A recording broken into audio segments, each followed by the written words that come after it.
ETF index mutual funds నేర్చుకుని stock మార్కెట్లో రాణించాలనుకుంటున్నారా? వెంటనే ఈ నెంబర్కి కాల్ చేయండి.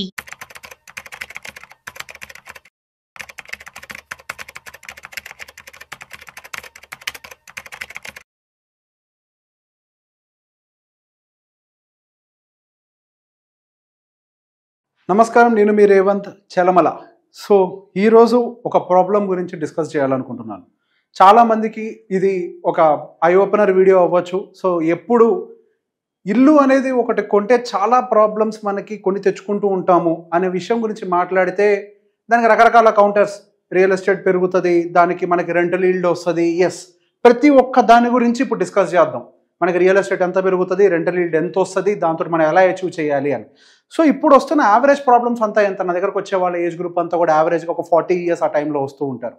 అప్పుడు వచ్చిన తర్వాత then they want to plan for their future. Sir నాకు ఫైనాన్షియల్ ఫ్రీడమ్ కావాలి, ఇంకెక్కువ కాలం వర్క్ చేయలేకపోవచ్చు, నేను కార్పస్ని అచీవ్ చేయాలి, పిల్లలు పెద్దవాళ్ళు అవుతున్నారు, వాళ్ళ ఎడ్యుకేషన్ కోసం డబ్బులు కావాలి, అండ్ వాళ్ళ మ్యారేజెస్ కోసం డబ్బులు కావాలి, అసెట్ క్రియేషన్ ఏం ప్రాపర్గా చేయలేకపోయాను, ఇలా వచ్చిన వాళ్ళు చాలామంది ఉన్నారు. సో బేసిక్గా వాటి గురించి కంగారుపడి వెంటనే కొనకండి అని చెప్పగానే టక్కున వీడియో కింద వెంటనే కామెంట్స్ పెడుతూ ఉంటారు. ఏమని, నేను చాలా ప్రాపర్టీస్ కొన్నా, real estate is god. Yes, real estate is god. I don't have any problem with the real estate, but here I want to explain you.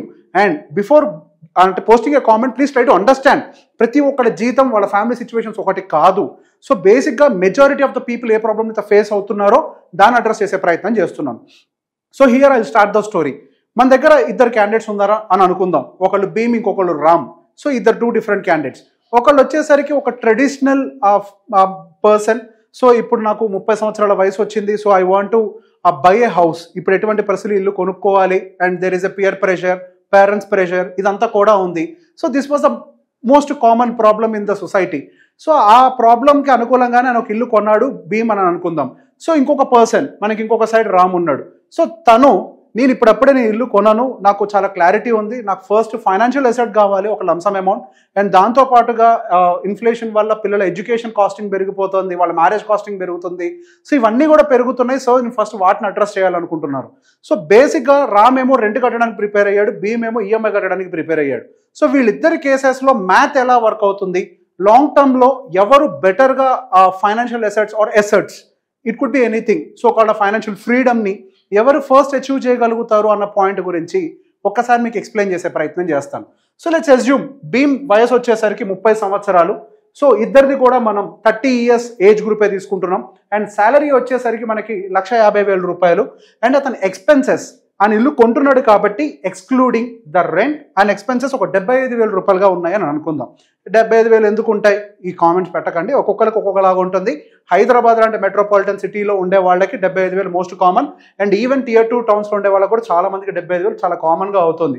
It could be diesel expenditure, petrol expenditure, rents of వచ్చే electricity bills, internet bills, phone bills, బట్టల shopping, food, ఇట్లా XYZ, పిల్లల చదువులు, 75,000 చాలా కామన్గా అవుతుంది. So ఇది example కోసం తీసుకుంటున్నాను, మీది వేరే ఉండొచ్చు.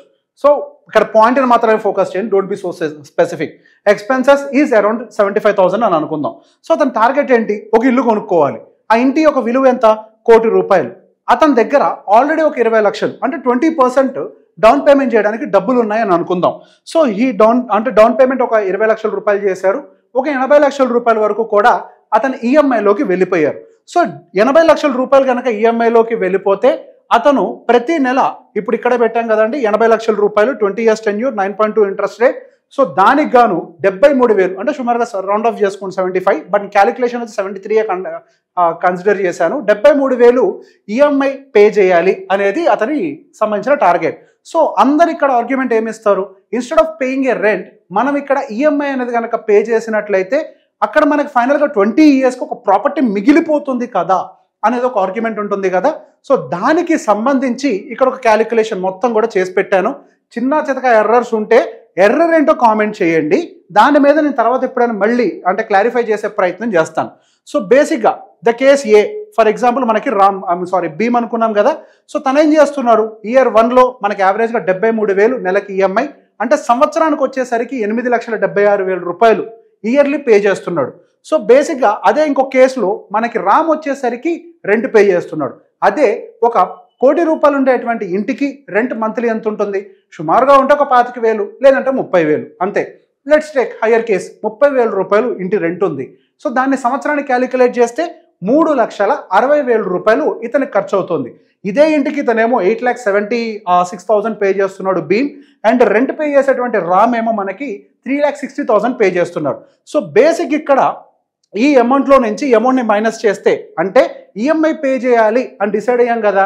సో బేసిక్గా దాంట్లోంచి రెంట్ పే చేసిన తర్వాత ఉన్నటువంటి డిఫరెన్స్ అమౌంట్ ఉంటుంది కదా, ఆ డిఫరెన్స్ అమౌంటే మనకి 5,16,000 వరకు కూడా వస్తుంది. సో మన ఇయర్ ఎండింగ్కి ఈ అమౌంట్ ఏదైతే ఈఎంఐ పే చేయకుండా రెంట్ పే చేయడం వల్ల మిగుల్చుకున్నామో దాన్ని ఇన్వెస్ట్ చేస్తే, ఈ అమౌంట్ని కనుక మనం ఇన్వెస్ట్ చేస్తే ఈ 5,16,000ని మనకు అది నెక్స్ట్ 19 ఇయర్స్లో, సో బేసిక్గా 1 ఇయర్ పోయిన తర్వాత మనం ఇన్వెస్ట్ చేస్తున్నాం అని అనుకున్నాం. యాక్చువల్గా ఎస్ఐపి కూడా చేయొచ్చు every month, but still 1 year wait చేసి ఆ ఖర్చును మైనస్ చేసి ఇన్వెస్ట్ చేస్తే మనకి 20 ఇయర్స్, అంటే మనకి 19 ఇయర్స్ కంప్లీట్ అయ్యే టైంకి, 1 ఇయర్ ఇక్కడ కంప్లీట్ అయిపోయింది కదా, సో 19 ఇయర్స్ కంప్లీట్ అయ్యే టైంకి మనకి 7,34,000 వరకు కూడా అవుతుంది. సో ఇది కరెక్టో కాదో కూడా ఒక్కసారి మీ క్లారిటీ కోసం చెక్ చేస్తారు. అన్ని చెక్ చేయను, ఫస్ట్ ఇయర్ ఒకటి చెక్ చేస్తాను. సో 5,16,000 మనము ఈ ఫస్ట్ ఇయర్ ఇన్వెస్ట్ చేసాం. 5,16,000 ఎక్స్పెక్టింగ్ ద 15% రిటర్న్, అండ్ దాన్ని ఒక 19 ఇయర్స్ పాటు మనం ఇన్వెస్ట్మెంట్ని వదిలేస్తే, and for that what we get is 73,43,43,000. So ఇక్కడ మనం ఎంటర్ చేసిన అమౌంట్ ఇదే కదా. సో ఇలానే కన్సిక్యూటివ్గా ఇయర్స్ అనేది క్యాలిక్యులేట్ చేసుకుంటూ వచ్చాం. ఇదేమో 19 ఏళ్ళు, 18, 17, 16 ఇట్లా ఒక్కొక్క ఇయర్ తగ్గించుకుంటూ వచ్చాం, అంటే మనం 20 ఇయర్స్కి అడ్జస్ట్ చేయడం కోసం. సో ఇట్లా చేసుకుంటూ వచ్చాం. దానికి ఏం జరిగిందో చూద్దాం. ఇప్పుడు ఈ EMI and rent almost match అవ్వడానికి మనకి 16 ఆల్మోస్ట్ 16 ఇయర్స్ ఆర్ 15 ఇయర్స్ వరకు కూడా టైం పడుతుంది. నియర్లీ 15 ఇయర్స్ వరకు కూడా రెండు ఈక్వల్ అవడానికి టైం పడుతుంది. సో బేసిక్గా ఇక్కడున్న కేసులో ఏం చేస్తున్నామనంటే వీఆర్ నాట్ ఇన్వెస్టింగ్. సో బేసిక్గా ఈ మనీని ఏదైతే ఈఎంఐ కంటే ఎక్స్ట్రా రెంట్ పే చేస్తున్నామో ఆ మనీని మన ఇన్వెస్ట్మెంట్స్ నుంచి మైనస్ చేసుకుంటూ కూడా వచ్చేస్తున్నాం. ఓకే, సో బేసిక్ ఇది కూడా అంటారు, ఒక టైం దాటిన తర్వాత మళ్ళీ ఈఎంఐతో కంపేర్ చేస్తే రెంట్ పెరుగుద్ది కదా. మన ఇన్వెస్ట్మెంట్లో నుంచి వాటిని కూడా మైనస్ చేస్తున్నాం. మనం ఎంతైతే చేతిలోంచి కడతామో అంతే కడతాం. So again I'm trying to explain, this is the EMI column, every month every year pay చేసేది. This is the rental column, every year calculate చేసేది. సో రెంట్ పెరుగుతుంది కదా, yes I have taken the rent increase. 7% increase తీసుకున్నాను. సహజంగా residential rental increase 5% ఉంటుంది, but for your convenience I have taken it as a 7%. 7% మంద మనకి rent పెరుగుతుంది అనే క్యాలిక్యులేట్ చేసుకుంటూ వచ్చారు. That is the reason why 15 years తర్వాత ఎంతో మనకి ఈఎంఐ కంటే కూడా రెంట్ అనేది డామినేట్ చేయడం మొదలుపెట్టింది. సో ఇట్లా క్యాలిక్యులేట్ చేయడం మొదలు పెడితే టోటల్ మనం బ్యాంకుకు పే చేసేది 1,75,00,000 పే చేస్తున్నాం. అదే రెంట్ రూపంలో కనుక మనం చూస్తే దానికి పే చేసేది 1,47,00,000గా పే చేస్తున్నాం. అదేవిధంగా మనం టోటల్ ఇన్వెస్ట్మెంట్ వాల్యూ, సో ఈ డిఫరెన్స్ వాల్యూని కదా ఈఎంఐ పోను మనం ఏదైతే రెంట్ మిగులుతుందో దాన్నే కదా ఇన్వెస్ట్ చేసేది. సో బేసిక్గా దాన్ని మైనస్ అంతా పోను, రెంట్ మళ్ళీ తర్వాత ఉండే 5 సంవత్సరాలకు రెంట్ డబ్బులు ఎక్స్ట్రా ఉంటాయి కదా, దాన్ని మైనస్ చేయంగా మన 27 లక్షల రూపాయల్ని ఇన్వెస్ట్ చేయడం కోసం వాడుతున్నాం. సో ఏ ఇయర్కి ఆ ఇయర్ ఇన్వెస్ట్ చేస్తున్నాం. సో ఈ 27 లక్షల రూపాయలని మాత్రమే టోటల్గా ఇన్వెస్ట్ చేసింది. సో టోటల్గా ఫైనల్గా ఆ ఇన్వెస్ట్ చేసింది ఎంత, ఎక్కడ? మ్యూచువల్ ఫండ్లో 15% రిటర్న్ వచ్చే దగ్గర అందరూ అనుకునేదే యాజ్ యూజువల్ ఇన్వెస్ట్ చేసుకుంటూ వస్తే ఫైనల్గా టోటల్ యాడ్ చేసింది, రిటర్న్ వచ్చింది, ప్లస్ మైనస్ కూడా చేయంగా మనకు దగ్గర దాదాపుగా 3,38,00,000 మ్యూచువల్ ఫండ్లో అక్యూములేట్ అయింది. సో ఫైనల్ కంక్లూజన్ ఏంటి? ఇంకా ఉంది, I will tell you. So final conclusion ఏంటో కూడా ఒకసారి మీకు ఎక్స్ప్లెయిన్ చేస్తాను. సో బేసిక్గా ఇప్పుడు భీమ్ విషయంలోకి వచ్చేసరికి మనకి ఈఎంఐ అయిపోయేసరికి మన వయసు 50 సంవత్సరాలు అవుతుంది.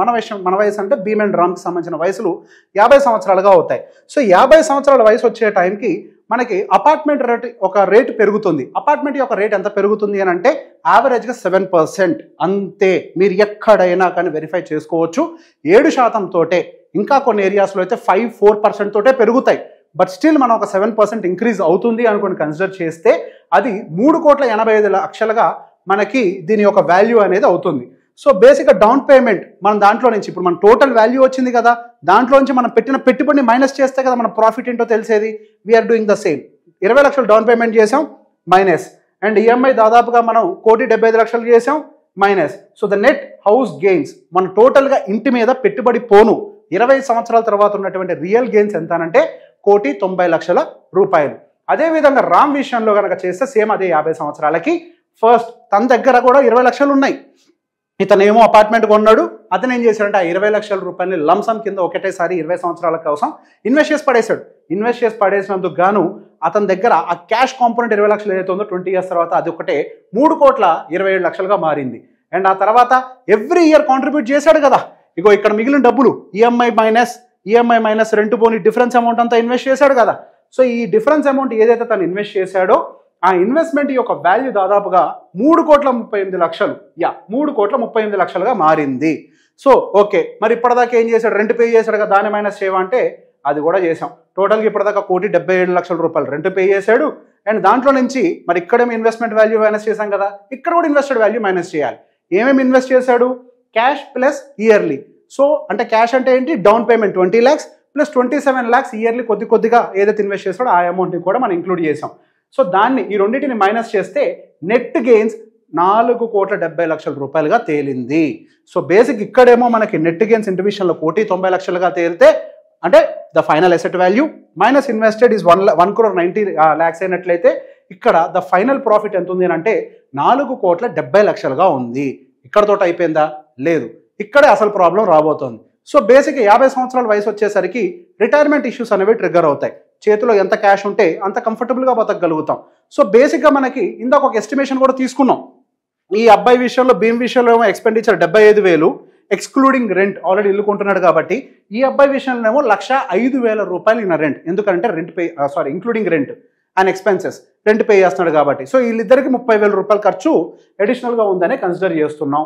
ఓకే, సో బేసిక్ ఇప్పుడు ఏం జరిగింది, మనకి ఎక్స్పెన్సెస్ కూడా పెరుగుతాయి కదా. అదే టైంకి 50 సంవత్సరాలు వచ్చే టైంకి, సో ఇక్కడే మీకు చూపిస్తున్నాను 30 సంవత్సరాలు, 50 సంవత్సరాలకి రిటైర్ అవుతున్నాడు, 15% రిటర్న్, 75,000 భీమ్ ఎక్స్పెండిచర్ రాసుకున్నాము. సో ఇక్కడికి వచ్చేసరికి ఫైనల్గా మన మంత్లీ ఎక్స్పెండిచర్ వచ్చేసరికి 2,90,000గా మారిపోద్ది. దానికోసం అబ్బాయి దగ్గర 6 కోట్ల కార్పస్ ఉండాలి. కానీ ఇక్కడ ఏం జరిగింది, అతని దగ్గర క్యాష్ ఇన్ హ్యాండ్ జీరోగా ఉంది. ఎందుకు, ఏదైతే ఆయనకు 20 years తర్వాత ఉన్నటువంటి అపార్ట్మెంట్ వాల్యూ 3,86 లక్షలు, అది ఫిజికల్ ఫార్మ్లో ఉంది కానీ క్యాష్ రూపంలో లేదు. సో దానివల్ల అతని దగ్గర ఉన్నటువంటి క్యాష్ ఇన్ హ్యాండ్ జీరో, కానీ ఎక్స్పెండిచర్ 2,90,000 రూపాయలు. అదేవిధంగా రామ్ దగ్గరకు వచ్చేసరికి అతనికి ఎక్స్పెన్సెస్ 4 లక్షలు. ఇవ్వండి, ఇక్కడ కూడా ఆల్రెడీ చేశాను, ప్రతి ఒక్కటి ఎక్స్ప్లెయిన్ చేయలేను. ఫైనల్గా 8 కోట్లు కావాలి, ఆ అబ్బాయికి ఏమో ఎక్స్పెండిచర్ 4 కోట్లు. ఓకే, ఎక్స్పెండిచర్ 4 లక్షలు, రిక్వైర్డ్ కార్పస్ 8.5 కోట్లు. ఓకే, సో బేసిక్గా దీన్నే ఒకసారి చూడండి. ఇప్పుడు ఈ అబ్బాయి దగ్గర క్యాష్ ఇన్ హ్యాండ్ ఎంత ఉంది, ఆల్మోస్ట్ 6,65 లక్షల వరకు కూడా మనకి క్యాష్ ఇన్ హ్యాండ్ అనేది కనిపిస్తుంది. అరే ఇక్కడ ప్రాఫిట్ ఏమో 4 crores అంటున్నావు, మరి ఇక్కడ ఇది ఇంత ఉంది అంటున్నావు అని ఒక కన్ఫ్యూజన్ రావచ్చు. సో బేసిక్గా ఇక్కడ ఒక చిన్న విషయాన్ని అబ్జర్వ్ చేయాలి. ఇక్కడ మనం ఇన్వెస్టెడ్ వాల్యూ మైనస్ చేసి నెట్ ప్రాఫిట్ చెప్తున్నాం, but the final value cash ఏదైతే ఇన్వెస్ట్ చేశాడో దాని యొక్క వాల్యూ 3,25 లక్షలు ఉంది. ఇయర్లీ కాంట్రిబ్యూషన్ ఏదైతే చేశాడో అదొక 3,38 లక్షలు ఉంది. సో ఫైనల్గా రెండు కలిపితే క్యాష్ ఇన్ హ్యాండ్ 6,65 లక్షలుగా తేలింది. ఆయన కావాల్సిన 8.5 కోట్లలో అట్లీస్ట్ నియర్ బై ఆ టార్గెట్ని అచీవ్ చేసే ప్రయత్నం చేసింది కేసు ఏనా కేసు బీనా, అంటే ఇల్లు కొన్నవాడా లేకపోతే ఫ్యూచర్ని యాంటిసిపేట్ చేసి నా దగ్గర భవిష్యత్తులో డబ్బులు ఉండాలి అని కోరుకునేవాడా అని అంటే డెఫినెట్గా మనకి ఈ కేసులో ఉన్నటువంటి రామ్ మనకి ఆ టార్గెట్ని అచీవ్ చేయడం అయితే జరిగింది. సో ఇక్కడతోటి పండగ అయిపోయింది అని అంటే లేదు. 30 సంవత్సరాలకో 31 సంవత్సరం 32కో ఏదో పిల్లలు పుట్టారని అనుకుందాం, వాళ్ళ 18 ఏళ్ళు వచ్చాయనంటే హైయర్ ఎడ్యుకేషన్, దాదాపుగా వాళ్ళ హైయర్ ఎడ్యుకేషన్ ఇప్పుడు 20 లక్షల రూపాయలు మార్కెట్లో ఉంది, 20-25 అదే ₹1 కోటి వెళ్ళుద్ది వాళ్ళ హైయర్ ఎడ్యుకేషన్ వచ్చే టైంకి. ఈ అబ్బాయి విషయంలో ₹1 కూడా క్యాష్ ఇన్ హ్యాండ్ లేదు. అదే ఈ అబ్బాయి విషయంలో స్టిల్ క్యాష్ ఇన్ హ్యాండ్ ఉంది. అండ్ ఇక్కడతో అయిపోతుందా, శాలరీ ఇంక్రీజ్ అవుతుంది కదా, ఇద్దరు ఇన్వెస్ట్ చేసుకుంటారు కదా అని అంటే ఎస్, వాళ్ళు ఇద్దరు కలిసి ఇన్వెస్ట్ చేసుకుంటే మేబీ భీమ్ కేవలం పిల్లల యొక్క ఎడ్యుకేషన్ కాంట్రిబ్యూట్ చేయగలుగుతాడేమో. In the same way Ram కూడా పిల్లల యొక్క ఎడ్యుకేషన్ కాంట్రిబ్యూట్ చేయగలుగుతాడు. కానీ వీళ్ళిద్దరి మధ్యలో ఉండే వ్యత్యాసం, ఇతనేమో ఫైనాన్షియల్ ఇండిపెండెంట్ కాదు, ఇతనేమో ఫైనాన్షియల్లీ ఇండిపెండెంట్. అండ్ ఇంకొక వెరీ మోస్ట్ ఇంపార్టెంట్ బర్డెన్ ఈ అబ్బాయి మీద పడబోయేది ఏంటి అని అంటే 30 సంవత్సరాలకు ఇల్లు కొన్నాడు కాబట్టి ఆ ఇంటి యొక్క లైఫ్ మేబీ ఇంకొక 30 years, అంటే 60 సంవత్సరాలు వచ్చే టైంకి ఆ ఇంటిని డెమాలిష్ చేసి మళ్ళీ రీకన్స్ట్రక్షన్కి వెళ్ళాల్సినటువంటి టైం వస్తుంది. అసలు ఇక్కడ బతకడానికే డబ్బులు లేవురా స్వామి అని అంటే దానికి తోడు మళ్ళీ రీకన్స్ట్రక్షన్ అనేది అప్పుడు ఎంటర్ కాబోతోంది. అప్పుడు దానికి కార్పస్ ఎక్కడి నుంచి వస్తుంది? సో అదే టైంలో మనకి రామ్కి రీకన్స్ట్రక్షన్ కాస్ట్ అనేది లేదు. ఇఫ్ యూ వాంట్ ఆ వయసులో 55కో 60 సంవత్సరాలకో అప్పుడు కావాలంటే ఒక ఇంటిని ప్లాన్ చేసుకోవడానికి ఆ అబ్బాయికి వెసులుబాటు దొరుకుతుంది. సో బేసిక్గా ఇది ఒక కేస్ స్టడీగా ఎక్స్ప్లెయిన్ చేస్తున్నాను. సో ఈ 2 కేసెస్లో కూడా మీకు నేను ఎక్స్ప్లెయిన్ చేయాలనుకున్న అంశం ఏంటి అని అంటే, మీరు ఎంత రెంట్ కన్సిడర్ చేసినా, ఎంత ప్రాపర్టీ అప్రిసియేషన్ కన్సిడర్ చేసినా కానీ ఫైనాన్షియల్గా ఒక టైంకి మనం ఇబ్బంది పడతాము. ఎస్, ఎప్పటికీ ఇల్లు కొనొద్దానంటే 100%, 30 సంవత్సరాలున్నా కొనొచ్చు, 50 సంవత్సరాలున్నా కొనొచ్చు, ఎప్పుడైనా కొనొచ్చు. కానీ ఎప్పుడు మన దగ్గర కావాల్సినన్ని డబ్బులు ఉన్నప్పుడు, దానికి కావాల్సిన ఫ్యూచర్కి కావాల్సిన సేవింగ్స్ ఉన్నప్పుడు. ఫర్ ఎగ్జాంపుల్, ఫ్యూచర్ కోసం మనకు 50,000 ఎస్ఐపి చేయాలి అని ఒక ఐడెంటిఫికేషన్ చేశామనుకోండి, 50,000 ఎస్ఐపి పోను ఎక్సెస్ అమౌంట్ ఎంత ఉంటుందో అది మీ ఇంటి కార్పస్ కోసం పెట్టుకోండి, దేనికోసమైనా పెట్టుకోండి. My point is not to say అంటే ఇల్లు కొనొద్దు అని చెప్పడం కాదు. ఇల్లు కొనే కంటే ముందు బతకడం కోసం మరిన్ని అవసరాలు మనకు ఉంటాయి. ఇల్లు ఒక గూడుని ఇస్తుంది, అండ్ మనం బతకాలి అని అంటే ఈ గూడు ఒకటే కాదు, ఈ గూడుని ఏర్పాటు చేయాలంటే రెంటెడ్ హౌస్లో కూడా చేయొచ్చు, ఒక ఏజ్కి కూడా కొనొచ్చు. కానీ దాంతో పాటుగా మనకి ఇంకా లైఫ్లో ఉండే యాక్టివిటీస్, పిల్లల యొక్క ఎడ్యుకేషన్, వాళ్ళ మ్యారేజెస్, మనం బతకటం, మన ఫుడ్, బట్టలు, అవసరాలు, ఇవన్నీ క్యాష్ తోటి తీరుతాయి కానీ 4 గోడలు అయితే తీర్చవు. సో ఏ టైంకి ఏది చేయాలి, ఇల్లు కరెక్టే, ఫైనాన్షియల్ ఫ్రీడమ్ కరెక్టే, ఏ టైంకి ఏది చేయాలి అనేది మనం కరెక్ట్గా ప్లానింగ్ చేసుకుంటే, ప్లాన్ చేస్తే చాలు, అన్నీ చేయొచ్చు లైఫ్లో. ప్లాన్ చేసుకుంటే we can achieve every single target. So A doubts ఉన్నా కానీ క్యాలిక్యులేషన్ రిలేటెడ్గా కామెంట్ సెక్షన్లో పెట్టండి. Thank you.